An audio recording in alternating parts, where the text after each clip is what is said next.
What's good, everyone? OJ here. Welcome back to another video. Today we've got some different stuff to discuss, so let's go ahead and get right into it. And we're starting off with some more price gouging going on and price scalping going on with physical copies of recently released popular games. So two games that I'm really into at this point are Animal Crossing New Horizons on the Nintendo Switch, a Switch exclusive, and also Final Fantasy VII Remake, which is currently a PlayStation 4 exclusive. It will be going to other platforms next year, but as of right now, it's an exclusive for the PlayStation 4. So this whole CV that's been going around has greatly affected the physical games market. People just aren't going out as much. There's obviously rules and regulations. Stores aren't open as much. Stock isn't quite getting there because of shipping and production. There are a lot of issues that are affecting the physical game market. So digital gaming has started to get a huge boom. Games are selling way more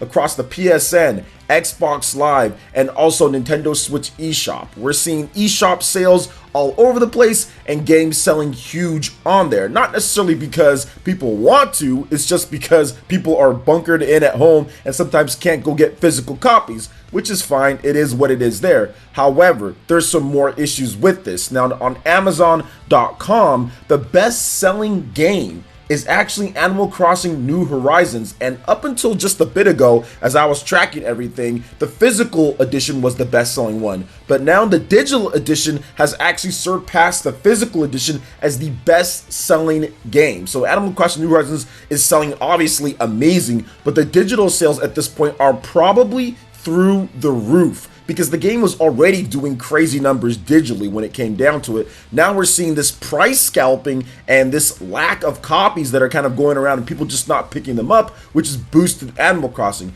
Now on Amazon.com, which you can always look to see if there's some price scalping going on or if there's scarcity within a game, yeah, there's definitely that going on, because I look all the way down to number 25 when it comes to overall, and Animal Crossing New Horizons is actually $84.96. There's no regular Switch Prime option when it comes down to it, like you'd usually see for $59.99. On top of that, Final Fantasy VII Remake is $99.99, and that is the regular non-deluxe edition or anything like that. It's just the regular game is $100 on Amazon, and Amazon doesn't have it available. Pretty much whatever allocation they got what they got, and that was it, which is definitely not good to see. Definitely not good to see at all. Now, there is the deluxe edition, but once again, that's being price gouged to death when it comes down to it. So it's very unfortunate for those who are trying to pick up a physical copy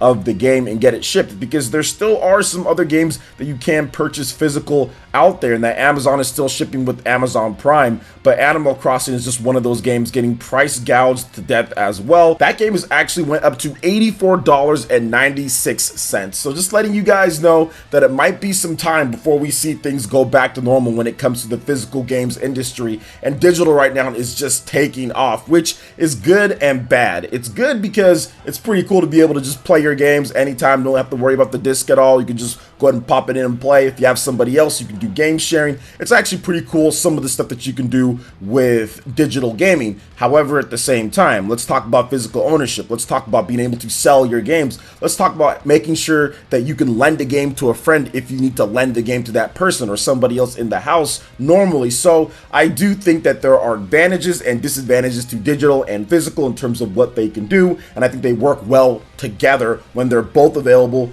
at all points. It doesn't work well when one side has all the advantage and the other side doesn't because of, let's say, a global pandemic, which of course is a whole nother beast in its own right and obviously the most serious thing that is going on. But what are you guys' thoughts on this when it comes to everything with the physical copies of games? What prices are you guys seeing out there? And are you guys seeing actual physical copies in your store shelves if you're going out to some of these stores that sell games? Let me know your thoughts in the comment section below. All right, and moving on to the next topic here. It's something that I haven't covered in quite a bit, but I thought, hey, let's go in and get into it now at this point, just because there's some really cool games that I like at the top of this list. So Famitsu has these most wanted charts that they release every single week or so, polling their users in Japan what they're looking forward to the most. Now, it is behind just a little bit because there's a game at the top that actually just launched, but I wanted to go over some of these games because I'm excited for a lot of them here. So number one was Final Fantasy VII Remake with the most votes, over 1,700 votes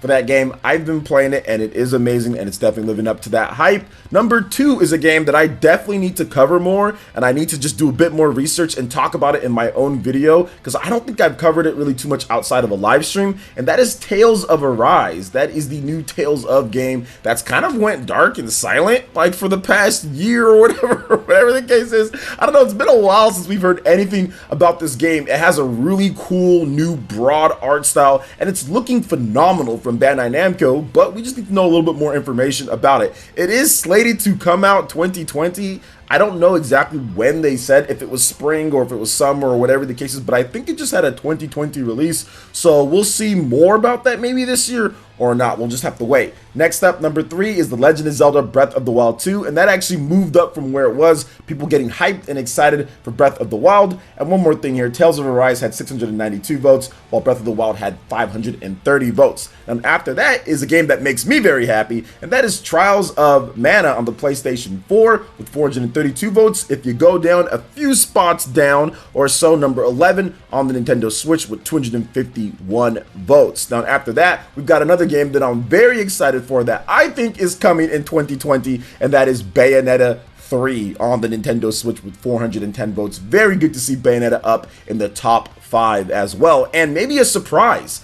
At number 6, Cyberpunk 2077 with 392 votes. Now, I'll have the rest of the list for you guys here. All of it will be listed. There's about 30 games, and one more game that I needed to mention, or actually more like 2 more games that I wanted to mention, is Xenoblade Chronicles Definitive Edition at number 12, and also number 8, Shin Megami Tensei 5. Hopefully we see something on Shin Megami Tensei 5, because that game is like been MIA for a while now. We've only gotten 2 trailers. One was just to siege each other. Another one was kind of like an in-engine render trailer, something like that. So we'll see what happens there. And of course, you guys know how I feel about Xenoblade Chronicles Definitive Edition. Really looking forward to that game. It's going to be really good. It's coming out next month, and I'm super hyped and excited. This is a great time period for RPG fans. And guys, do not let any of these RPGs go to your backlog. Finish Final Fantasy VII Remake.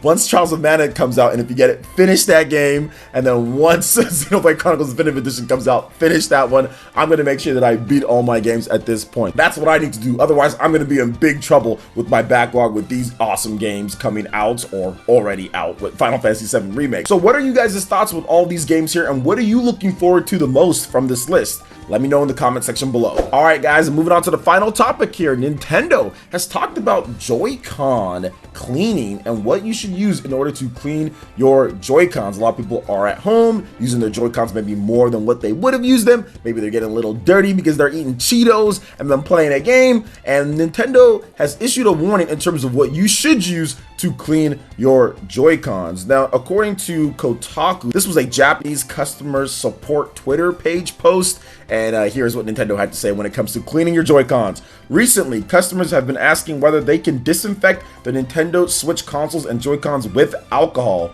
We're very sorry to say, please avoid using alcohol as it may cause the plastic parts to fade in color or deform. We also cannot recommend using non-alcoholic disinfecting sheets, as depending on the ingredients, they may damage the plastic parts. So there you go. If you're looking to clean your Nintendo Switch Joy-Cons, try using a soft, dry cloth. And pretty much that's the only recommendation that Nintendo would give, because you can sometimes potentially get drifting if you get some dirt underneath the left analog stick. Like if you're using it in your hands and maybe get a little dirty, it gets underneath there. So try to keep them clean, guys. Try to keep them away from dust and dirt and all of that, and try not to eat food and then go and play your Nintendo Switch and you potentially get food on the Joy-Con and underneath the analog stick and all that, and it might start drifting because Nintendo's, I think, repair places aren't open at this point to take orders so to fix your Joy-Con. So if something happens, you might be in a bit of trouble, or have that Pro Controller on deck. So what are you guys' thoughts when it comes to all the different topics here, with Amazon price gouging going on here, Famitsu's Most Wanted, and the Nintendo Switch cleaning warning when it comes to Joy-Cons?